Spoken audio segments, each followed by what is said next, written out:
کنجوس باپ سخی بیٹا۔ کہتے ہیں کہ ایک کنجوس باپ کا بیٹا بڑا سخی تھا۔ باپ جس قدر کنجوس تھا، بیٹا اس سے کہیں زیادہ فیاض تھا۔ باپ کے مرنے کے بعد دولت اس کے ہاتھ میں آئی تو اس نے فراخ دلی سے خرچ کرنا شروع کر دی۔ کوئی سوالی اس کے دروازے سے خالی ہاتھ نہ جاتا تھا۔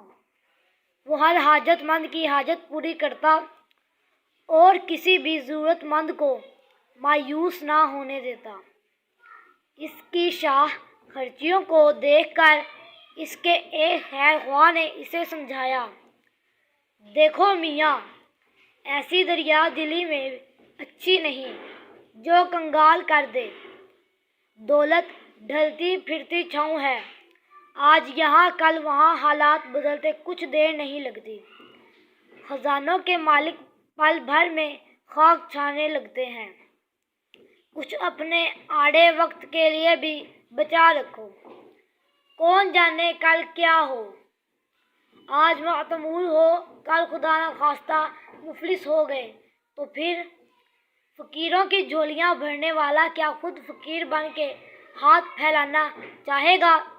دیکھو میاں، میں تمہارے بھلے کی بات کہتا ہوں، برا نہ میری بات کا۔ ہم تو تمہارے خیر خواہ ہیں، ہمیشہ تمہیں خیریت سے دیکھنا چاہتے ہیں۔ خدا تمہیں ہر بلا سے محفوظ رکھے۔ سخی نوجوان نے بڑے غور سے اپنے خیر خواہ کی بات سنی اور بولا، اے میرے ہمدرد، ناصح، میرے دوست، تو جو کہتا ہے دل خلوص سے کہتا ہے، سچ کہتا ہے۔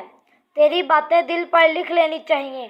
اور سنو، تم مجھے جس دولت کے بارے میں نصیحت کر رہے ہو، اس کی حقیقت یہ ہے کہ اللہ بخشے، میرے باپ نے مجھے بتایا تھا کہ اس نے یہ دولت کوڑی کوڑی جوڑ کر جمع کی تھی، جسے آخر میں اسے دوسروں کے لیے چھوڑ جانا پڑا۔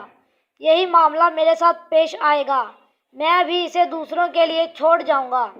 ایسی صورت میں کیا یہ اچھا نہیں کہ میں اسے مستحق لوگوں میں خرچ کر دوں؟ اس کا سب سے بڑا فائدہ یہ ہوگا کہ اس کا اجر پاؤں گا، میری عاقبت سنور جائے گی، دل میں یہ حسرت تو نہ رہ جائے گی کہ دونوں ہاتھ خالی یہاں سے جا رہا ہوں۔ اس حکایت میں حضرت سعدی نے سخاوت اور کنجوسی کے حوالے سے وہ طریقہ بیان کیا ہے جو خود اللہ تعالیٰ نے قرآن پاک میں بیان فرمایا ہے۔ ارشاد ہوتا ہے، نہ اپنے ہاتھ کو کر گریباں سے باندھو اور نہ اتنا کشادہ دست کہ دوسروں کے آگے ہاتھ پھیلانا پڑے۔